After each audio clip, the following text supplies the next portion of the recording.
country, we will have our morals. We will protect our children. And we are making this law. We are making this law for ourselves. We are making this law for our children. We are making this law for the children of our children. This country will stand firm. And once it passed, I can tell you, Madam Speaker, we are going to reinforce the law enforcement officers to make sure that homosexuals have no space in Uganda. What you saw right there was the Ugandan parliament has just passed a new law effectively prohibits actions of Qawmalut within their country. But the question is, what exactly does this bill constitute? But before I explain what this law means and its potential powers, I'll have to accentuate exactly what kind of people are having problems with this. And surprise, surprise, it's none other than two passes a law that is contrary to their Western values or their Western ideals of life. What they first do is accuse them of, look at this, just look at this, accuse them of, well, President Museveni is not a democratic president and the elections were rigged. They have no thing to say for that. They have no evidence to support this claim. And this is exactly what they say. And this is what they print out on the papers. And people start thinking that President Museveni is a dictator. And this is exactly what they want people to start thinking. Oh, they help us. What is happening?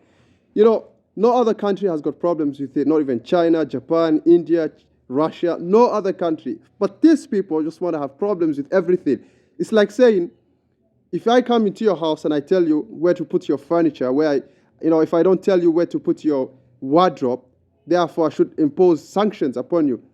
You know what? This is what you're supposed to do with your toilet. This is what you're supposed to do with your utensils. What this law does is give Uganda the powers to establish groups consisting of investigative journalists or just detectives in general to go into Ugandan primary schools, secondary schools, and higher institutions of education to stop any form of promotion of Qawmalut actions within their country. This is a way for them to reduce any form of future sexual promiscuity in Uganda, much is like happening in Western hemispheres of the world.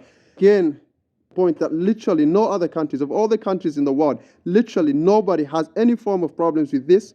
I say this, except any groups affiliated with the United States of America and any groups that is funded by the European Council Committee or whatever they call themselves these days.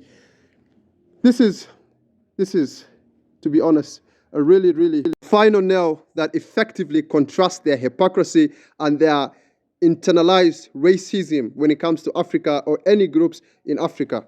Is by saying Africans cannot think for themselves, and the reason why it was passed is because of white evangelical groups that have caused this, and therefore Africans cannot think for themselves and have always been dependent upon the white man for their daily needs.